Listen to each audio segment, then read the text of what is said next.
66. Suci. Fikar menerobos kerumunan massa yang memenuhi pintu masuk, hingga pertengahan ruang tamu, menahan lalu menghempaskan tangan adiknya sampai benda tajam itu menusuk sandaran sofa. JLEB. Jangan halangi, Bang. Biar ku bunuh jalan tuh. Suci berusaha memberontak, menatap penuh benci wanita yang dianggap sahabat terbaik. Bu, pegang Suci. Kembali Fikar berteriak. Setelah sang adik dipeluk erat oleh ibunya, dia menerjang tubuh Tony. Bajingan, jahanam, berani betul kau sakiti adikku. Hah. Fikar membungkuk, menarik kerah kaos adik iparnya, meninju rahang Tony sebanyak 2 kali. Ark, Tony kembali berteriak kesakitan. Tendangan dan tinju dari Din saja masih berdenyut nyeri. Ini ditambah ini lagi, entah seperti apa wajahnya kini. Zikri yang sedari tadi menyelinap dalam kerumunan orang, ikut maju. Menarik kaos belakang si Fikar, membalik badan mantan suami cinta pertamanya itu, meninju rahang bawah. BUGH, jangan berlagak sok jadi pahlawan, dan mau main hakim sendiri. Taknya kau malu pada kelakuan sendiri. Nada suara Zikri penuh penekanan. Fikar ditahan oleh 2 orang pemuda, agar tidak lagi maju menyerang Tony. Panas, pedih, Neckblade menggeleng-geleng, tangannya menggosok hidung. Din sungguh tidak berhati, mengoleskan balsam tepat di bagian bawah hidung sang nenek, agar tetap sadar. Piar, seseorang melempar kaca jendela Nako Retro, menurun. Seketika suasana bertambah gaduh, Pak RW sampai nyaris tidak bisa menenangkan para warga. Bila tak ada tindakan berarti, serahkan pada kami. Biar mampus mereka, teriak salah satu orang dalam kerumunan. Giring mereka, Pak RW akhirnya memberikan titah. Winda yang malu, menarik tapla meja motif kembang setaman, menutupi dirinya yang tidak mengenakan dalaman. Ayu-ayu tapi pekok, duwe pangkat malah rah ngutek. Di sekolah keduwur-duwur, bukannya pinter malah keblinger. Dasar duancok tenanok. Bah, bukan lagi pao, tapi memang bodatlah kalian. Masih banyak lagi cemoohan yang mengiringi langkah pasangan zina itu. Winda menunduk dalam, tangannya memegang erat kain penutup badan.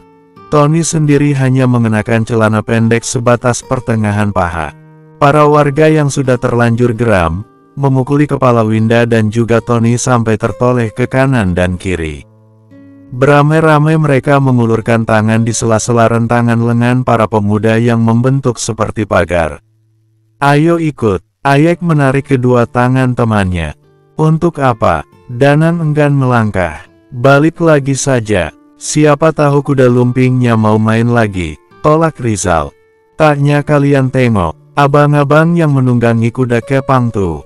Nya saja ikut melangkah tepat di belakang tersangka. Tunjuk Ayek. Lagi pula aku tuh penasaran, kejadian ini tak jauh berbeda dari penggerebekan Bang Hendy tempo hari. Nah, niatku tuh, ingin mendengar suara yang cakap Mau ku hitung ahnya ada berapa kali, panjang apa pendek, biar tak keliru lagi bila kita hendak menirukan nanti. Ayoklah, mau tidak mau, Rizal dan Danang ikut juga.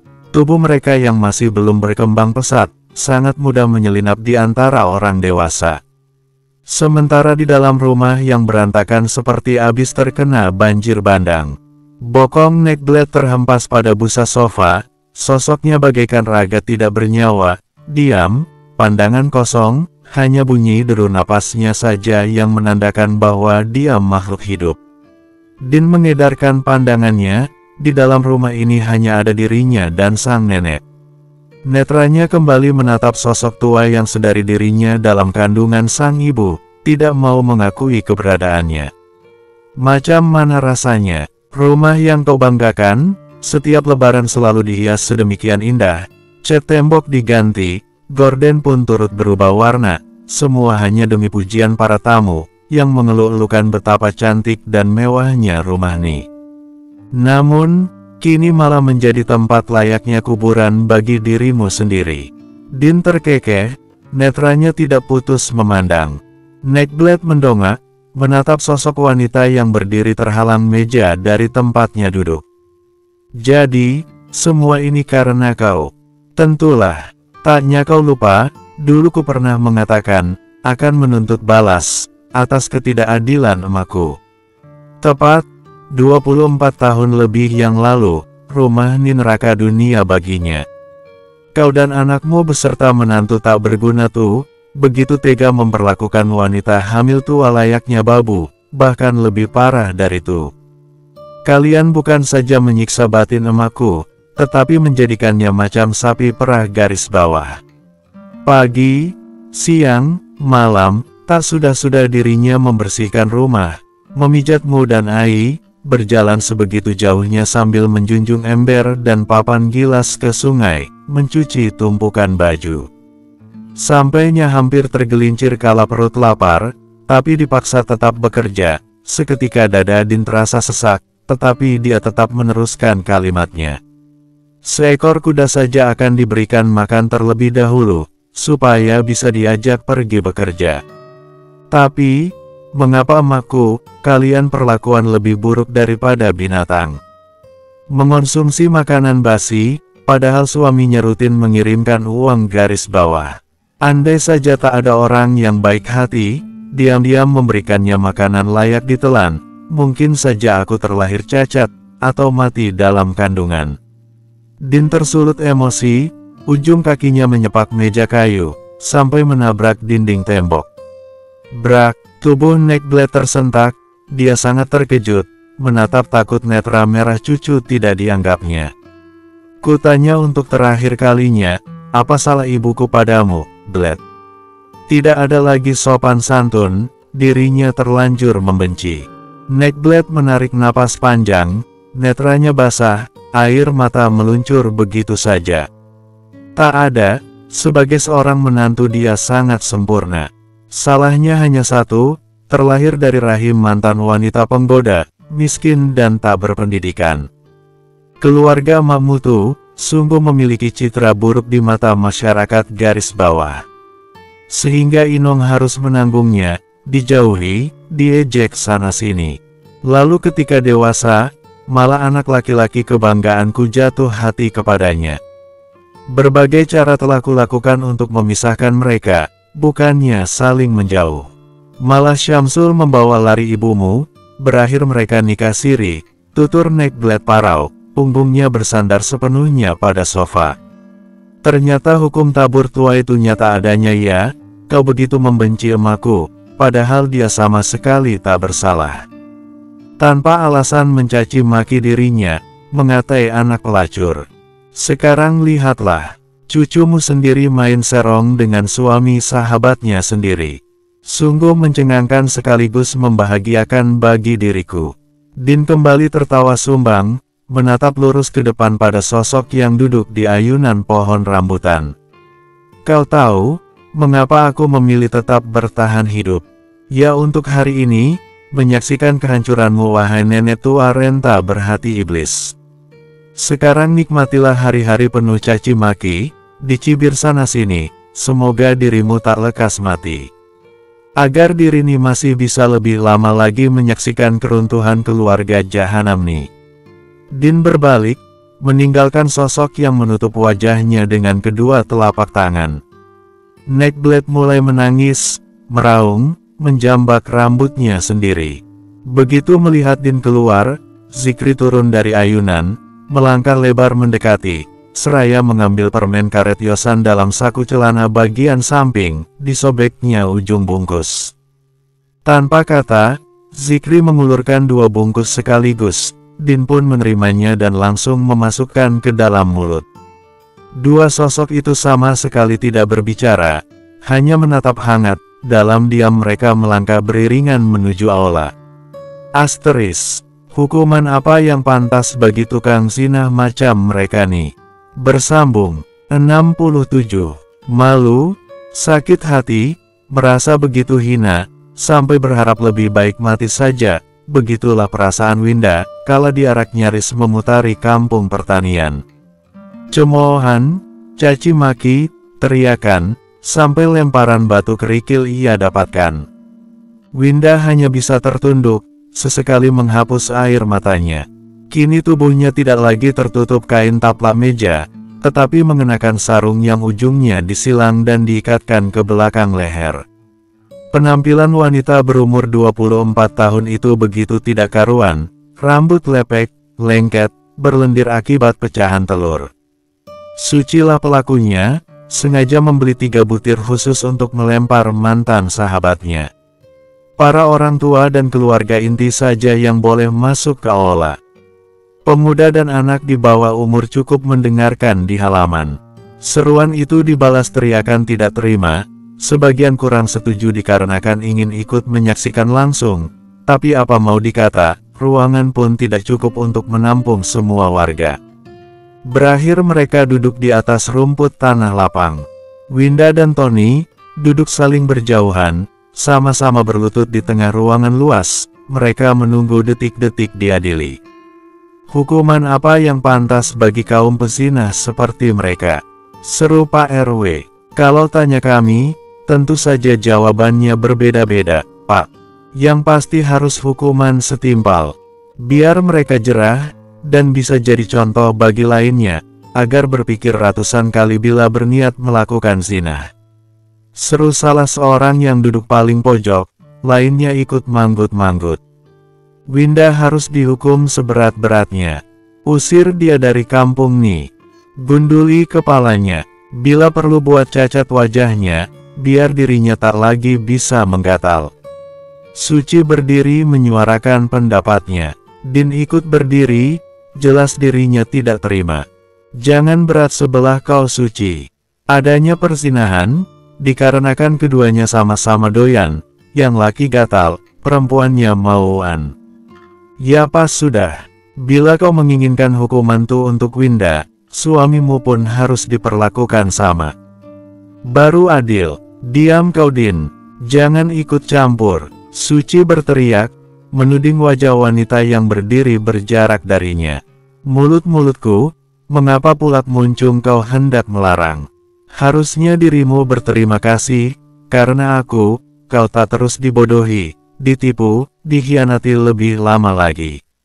Din bersedekap tangan, menantang wajah mantan adik iparnya. Pernyataan Din barusan, berhasil mengirim arus kejut nyaris ke semua orang. Tony menatap benci, Winda memandang nanar, Ayi dan Ramlah melototi Din. Perdebatan panas itu tertunda kala kedatangan Pak Lurah, Bidan Rani, dan juga Agam Sidik bersama sang istri, tidak ketinggalan Mutia serta Wahyuni. Mereka beriringan memasuki aula, mencari tempat kosong. Din melambaikan tangan, meminta sahabatnya datang dan duduk di dekatnya. Mengapa kau juga ikut ke sini, Cagak Listrik? Netranya menatap menantang pada sosok Rani. Lantas aku harus duduk di mana? Semua tempat telah penuh, dengus Rani. Din menunjuk barisan kayu penyangga atap. Bergelantungan saja kau di sana. Biar macam saudaramu, sundel bolong. Kak Din, bisa waras sebentar tak? Lagi seru nih, Mutia mau pencitraan dulu. Biar bisa merasakan jadi orang betul tuh macam mana rasanya. Mutia mencubit paha Din, dia duduk di antara Rani dan sahabatnya. Kalau kau sampai betul, penonton yang jadi tak waras. Sebab, normalnya dirimu, gilanya mereka. Din membalas cubitan Mutia, dengan pukulan di punggung. Sudah bisa dimulaikah? Setelah Pak Lurah, mengambil alih memimpin pertemuan. Tinggal langsung cakap, mengapa pula pakai gaya macam orang tersedak biji salak, gerutu Din. Macam mana bapakku hendak berbicara, kalau suaramu mirip Toa, Din. Rani menatap tajam musuh bebuyutannya. Siapa yang menyuruhmu ikut campur? Taknya kau lihat rupa sahabatmu tuh. Harusnya dirimu temani, bukannya dijauhi. Mana ada yang mau berteman dengan wanita dungu sepertinya.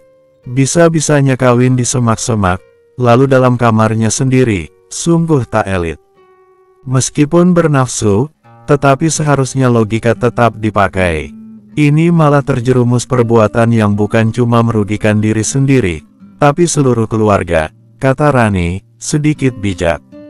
Macam kau tak punya aib saja, Ran. Bisa jadi lebih buruk dari si Winda, tapi masih ditutupi oleh Yang Maha Kuasa, cibir Din. Sok tahu kau, balas Rani, sengit. Si Din memanggil Zikri yang duduk di samping Rani, dengan jarak 2 langkah kaki. Cepat kau kasih tahu, apa saja aibnya si cagak listrik nih. Bukannya menjawab, Zikri malah menutup wajahnya menggunakan peci entah milik siapa. Dia malu sekali melihat sepupunya berdebat dengan wanita yang dicintainya. Oh gitu kau ya, tengok sajalah. Ancam Din. Zikri langsung menurunkan pecinya, menatap lembut wajah Din, berkata begitu lirih. Nanti ya, bila Ni telah selesai, aku beritahu. Berani kau, Zik? Rani menatap tajam sang sepupu. Tak apa sih, jangan takut, kasih tahu saja. Biar nanti setelah kita menikah, langsung ku buat si cagak listrik nih menderita. Tidak, Rani spontan berdiri, dia menjerit sekuatnya, berakhir menanggung malu luar biasa. Sedangkan Zikri kembali mengenakan peci di wajah, entah seperti apa ekspresinya. Rani, Din, maju kalian. Biar puas kami menonton, tanpa harus memiringkan kepala terus. Suara Aki menggelegar, membuat nyali kedua wanita itu menciut dan seketika terdiam.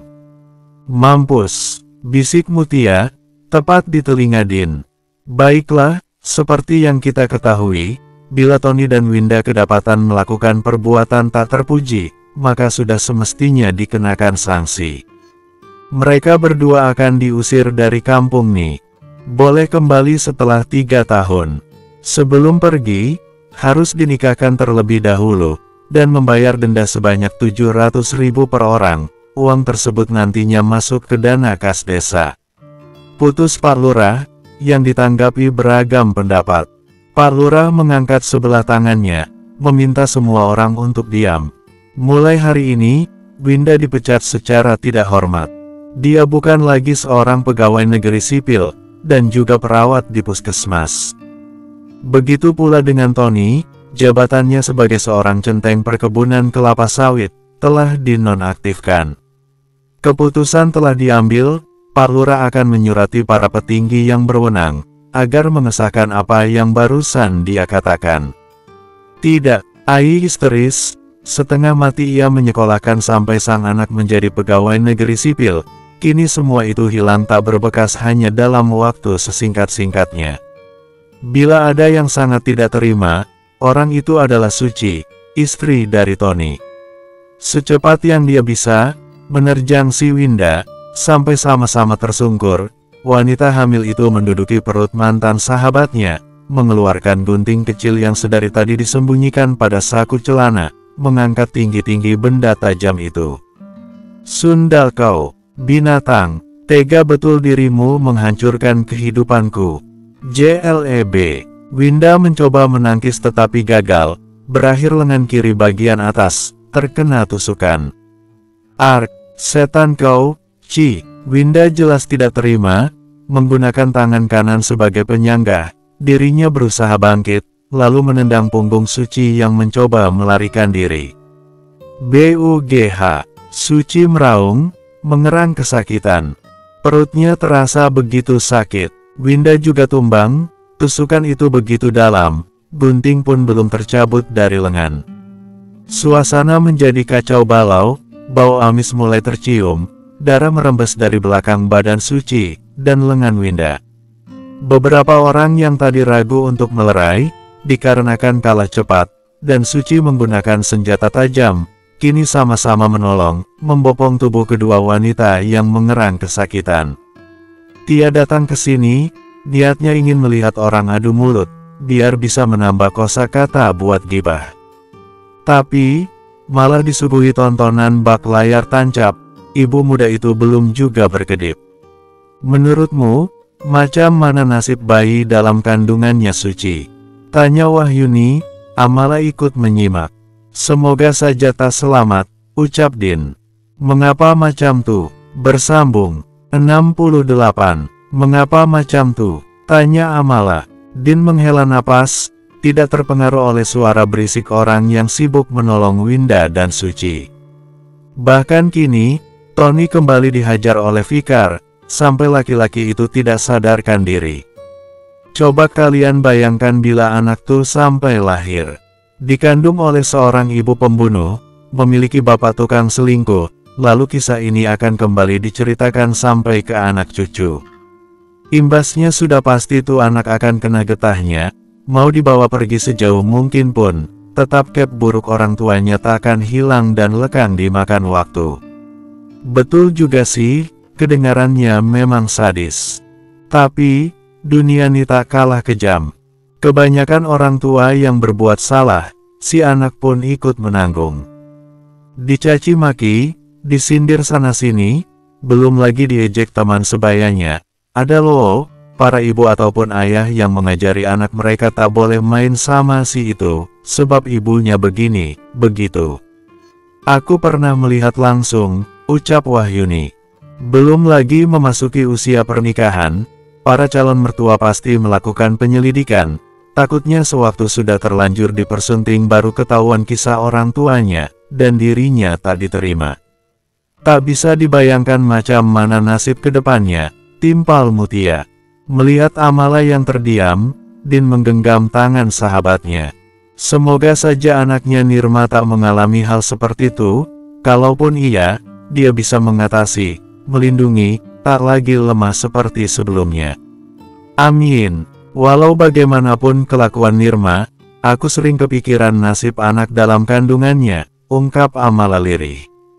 Ayo pulang, pertunjukan telah selesai. Para lakon sedang dilarikan agar mendapatkan pertolongan medis.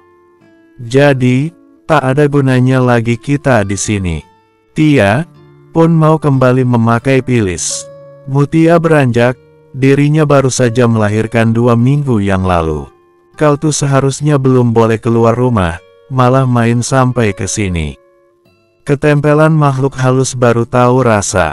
Wahyuni mencubit hidung adiknya. Modelan Mutia kok ketempelan, yang ada tuh hantu kesurupan setelah bertemu adikmu, Yun.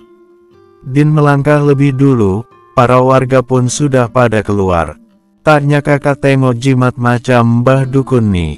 Mutia memperlihatkan gunting lipat, delingo bengle, dan peniti yang dikaitkan pada baju tertutup hijab. Din awas, Zikri berteriak nyaring, berlari hendak menolong. Tapi, terlambat. Baf, tubuh Din tersungkur menghantam tanah berumput hijau, dirinya yang sama sekali tidak memperkirakan kejadian ini, kembali mendapatkan tendangan di punggung. Abis kau di tanganku keponakan, jahanam. Idris kembali ingin melukai, tetapi kali ini gagal. Din menangkap kaki bapaknya Winda, berakhir laki-laki paruh baya itu terjungkal. Sambil menahan nyeri di punggung dan badan bagian samping, Din berusaha bangkit.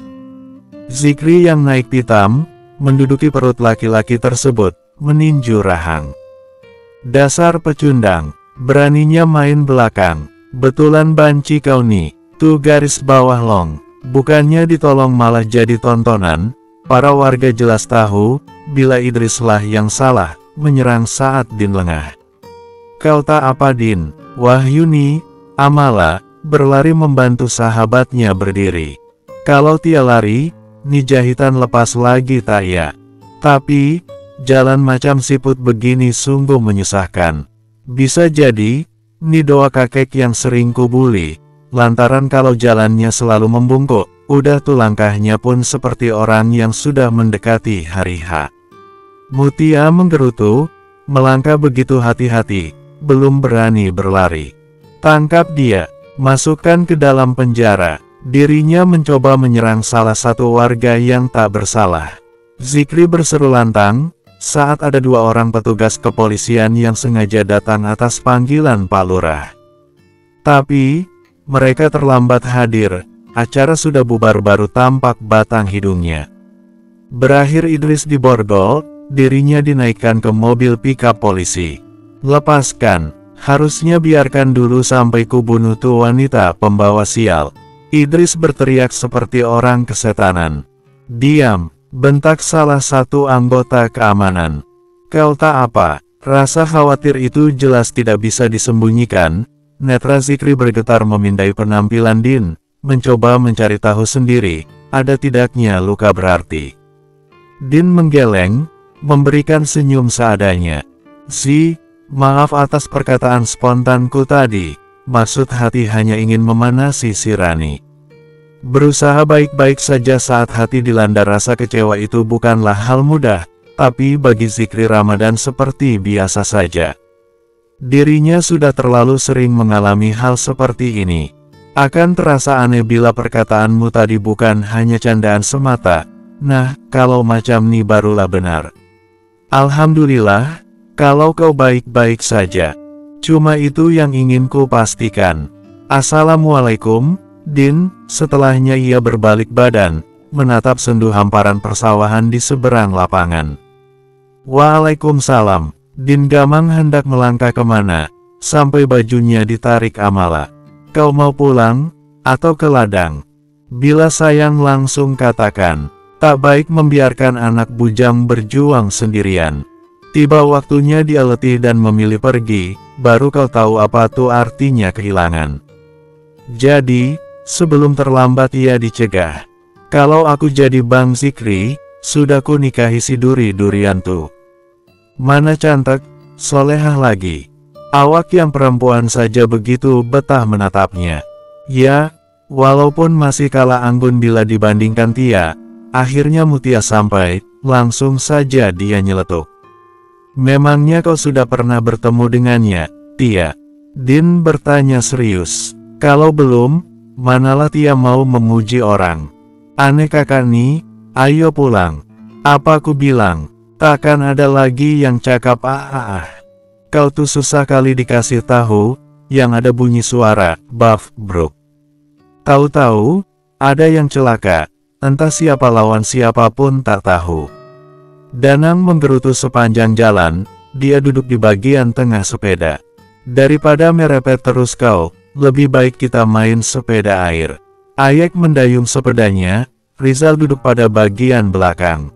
Berita tentang Winda, Tony, dan Suci, begitu menggemparkan, tidak ketinggalan Idris yang hendak mencelakai Din. Sudah 3 hari, tapi belum surut juga pembahasannya. Hari ini, untuk pertama kalinya, Din pergi mengikuti kelas rias Jeng Nina yang ada di kota kecamatan. Dirinya begitu bersemangat mengendarai motor dari hasil merampok lembu. Saat sudah sampai tujuan, cepat-cepat dia parkirkan di tempat khusus, berjalan sambil bersolawat lirih. Bila bertemu seorang pengemis, Din akan berhenti dan memberikan sedikit rezeki. Assalamualaikum, sapanya saat memasuki bangunan ruko luas, sebab 4 tempat digabung menjadi satu. Waalaikumsalam, Kak.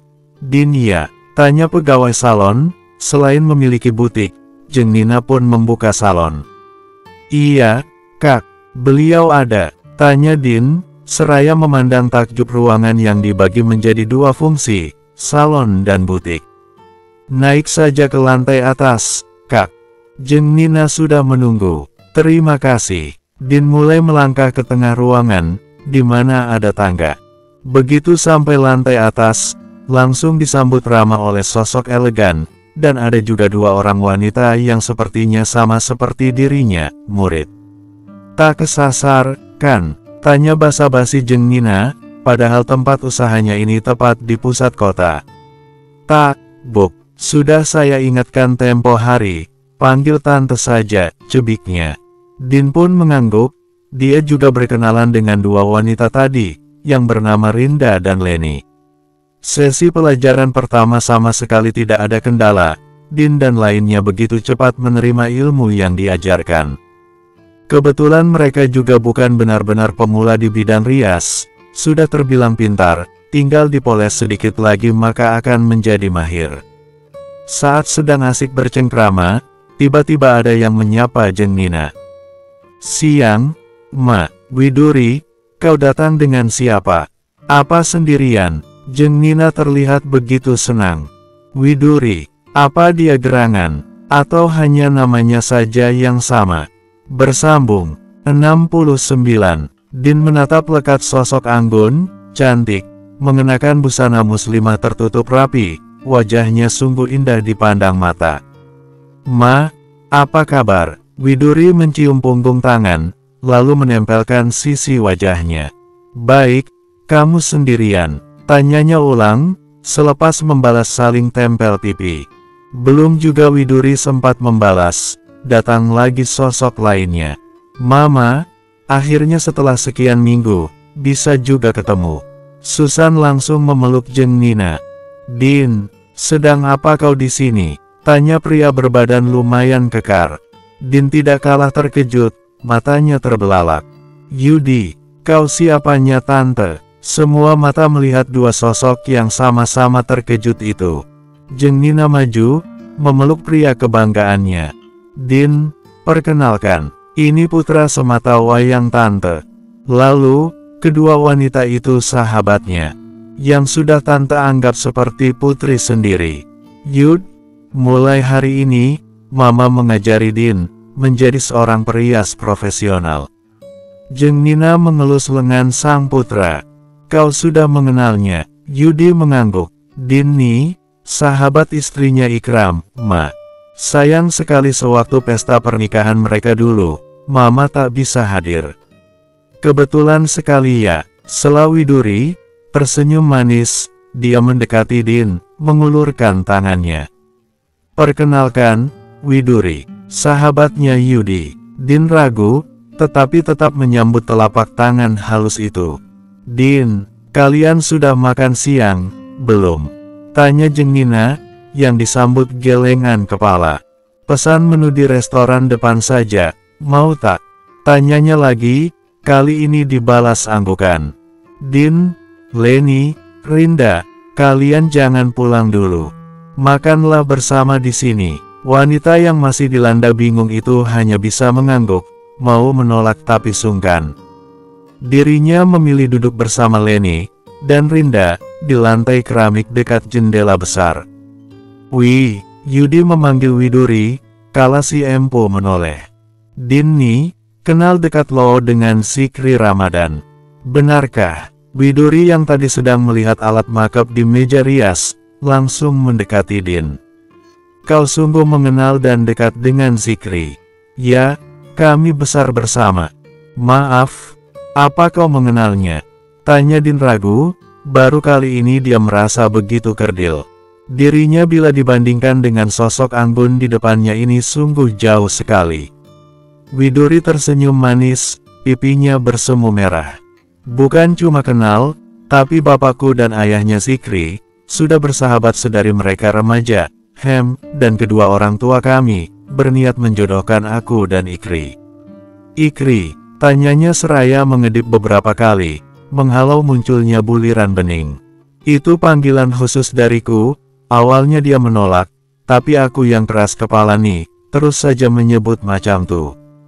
"Mau tak mau, ya." Ikri terima, malah gantian memanggilku Widu. Senyum itu tidak juga luntur. Widuri bertutur seraya mengenang masa indah kala Zikri belum kembali ke kampung halamannya. "Mengapa rasanya seperti ini?" Din pura-pura membetulkan hijabnya. "Boleh aku tanya tak, Din? Tentang hal pribadi Ikri. Maksud kau, makanan, atau hobinya?" Din menatap tanpa ekspresi. "Kalau tuh aku sudah tahu. Dia paling suka makanan pedas, lebih memilih kaos daripada kemeja. Warna favoritnya hitam dan coklat. Ikri paling kesal bila melihat orang yang tak disiplin. Dia juga lebih menyukai mengendarai motor ketimbang mobil, selalu mengusahakan sholat di masjid daripada di rumah garis bawah." "Kau sudah begitu mengenalnya, lalu apalagi yang hendak diketahui?" sela Din. "Dia suka tipe wanita yang seperti apa?" tanya Widuri, langsung. "Kami tak sedekat tuh, hanya teman bermain sewaktu kecil. Begitu beranjak remaja sudah saling menjaga jarak, apalagi saat telah dewasa, pada sibuk dengan dunianya masing-masing. Jadi, aku tak tahu mengenai tipe wanita idamannya," ucapnya sedikit kesal. "Enak saja, sudah sebegitu banyaknya kau mengetahui tentang Si, masa mau meminta lebih lagi? Cari sendiri sana." Jelas wajah Widuri terlihat kecewa, tapi dia begitu lihai menyembunyikannya. Tak apa, terima kasih ya Din. Kemudian beranjak menjauh, kembali melihat-lihat alat makeup. Susan dan Yudi sibuk sendiri. Mereka entah membahas apa. Baru kali ini aku melihat wanita secantik dan seanggun tuh. Rasanya semua diborong olehnya. Cantik, manis, mana tutur katanya lembut lagi, celetuk Leni. Din tidak menanggapi, dia langsung berdiri, mengambil tas sandangnya. Yud, aku pulang duluan ya, tolong bilang ke ibumu. Maaf, tak bisa ikut makan bersama. Sebab, hendak pergi menjenguk tetangga yang sedang dirawat di RS. Yudi meletakkan majalahnya. Mengapa terburu-buru? Apa tak bisa sempatkan makan dulu, Din? Tak, takutnya keburu sore. Mana sekarang sedang mendung lagi. Semua, Assalamualaikum. Din langsung undur diri, begitu malas lebih lama lagi berbasa-basi. Memangnya siapa dia? Tak sopan sekali. Anggun sih, tapi tak punya malu. Begitu belak-belakan menanyakan tentang seorang pria. Sepanjang jalan menuju rumah sakit, Din terus menggerutu. Begitu tiba di bagian resepsionis, dia menanyakan kamar rawat inap. Alamak, indah betul pemandangan nih. Seorang suami diapit istri sah dan calon kedua. Nikmat mana lagi yang hendak didustakan? Suci, ternyata kau begitu sayang ya terhadap sahabatmu, sampai bersedia dimadu demi bisa hidup dalam naungan atap yang sama. Salut betul aku denganmu. Din bertepuk tangan, tertawa puas melihat raut masam 3 orang pasien dalam satu ruangan. Keluar, memang tak ada otak kau tuh. Kami sedang kemalangan, malah ditertawai. Ai berdiri, dia tadi memijat betis Winda. Bukan Din namanya bila menurut, dia malah maju 2 langkah, berdiri dan bersandar pada dinding tembok, menatap 3 ranjang pesakitan yang mana ada para orang pemberi lukanya. Ini tuh bukan musibah, tapi hasil perbuatan kalian sendiri.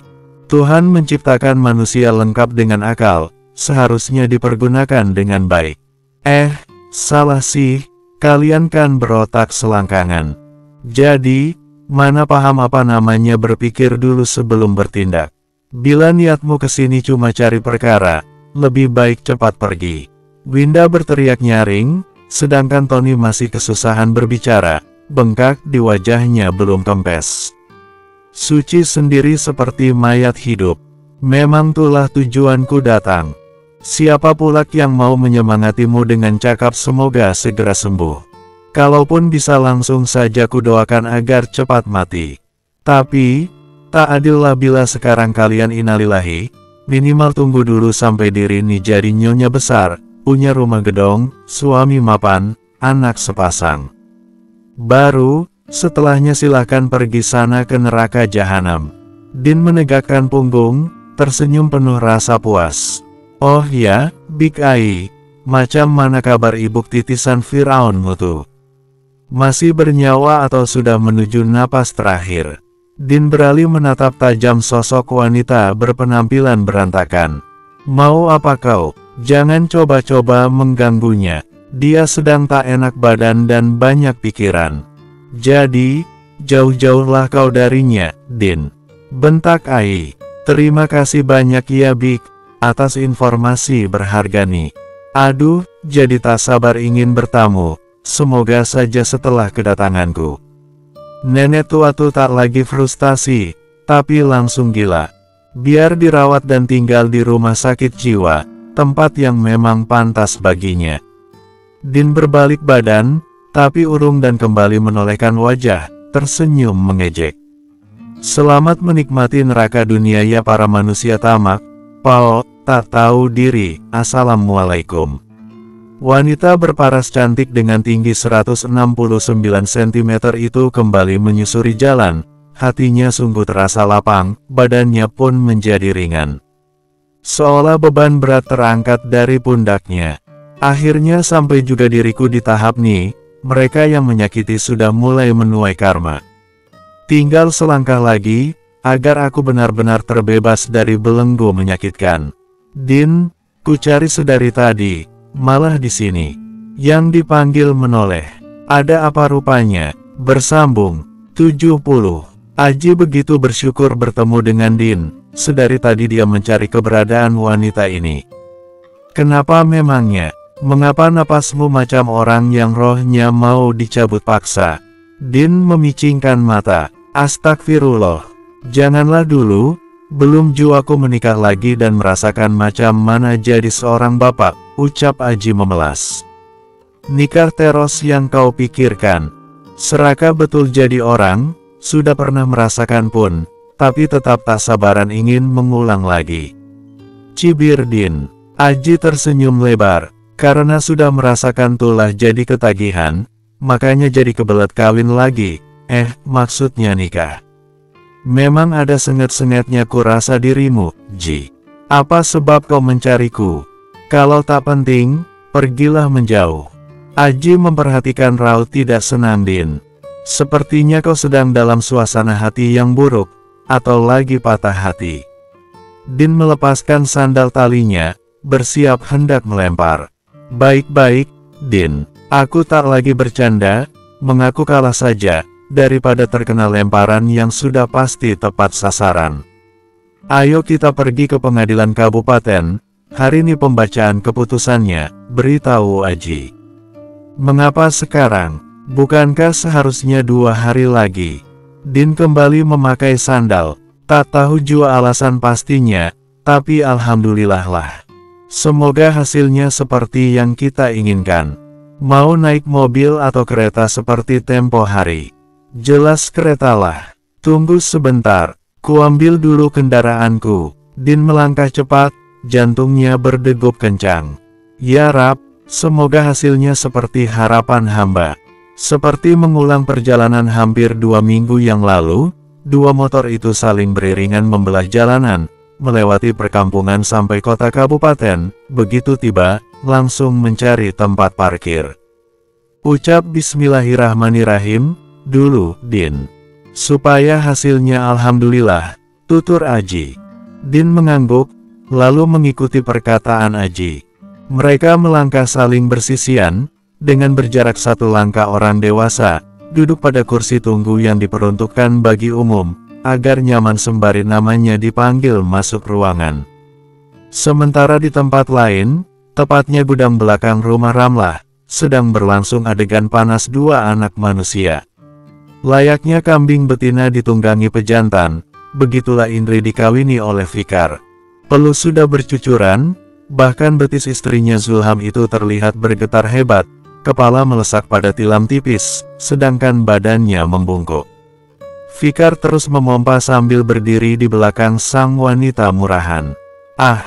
Fikar menggeram, menumpahkan semua bukti keperkasaannya ke dalam sana, kemudian menjatuhkan badan pada kasur, begitu juga dengan Indri. Bang! Fikar menoleh. Pakai lagi kain penutup kepalamu, geli aku lihat rambut macam duritu. Indri mencebik, meraih kupluk milik Zulham, lalu mengenakannya. Ini semua ulah mantan binikmu tuh. Apa tak bisa abang membalas rasa sakitku kepadanya? Minimal buatlah wajah sombongnya tuh cacat.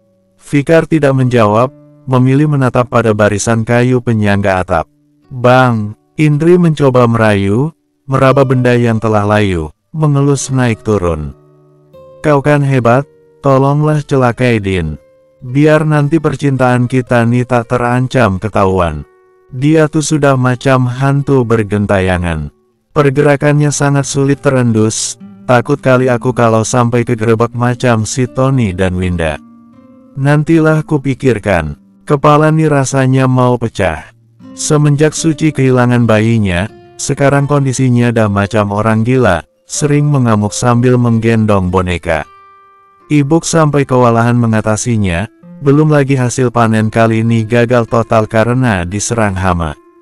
Fikar meletakkan kedua tangannya di belakang kepala. Kembali Indri menggoda, kali ini memainkan bulatan kecil dada Fikar. Tak jauh berbeda dengan kami.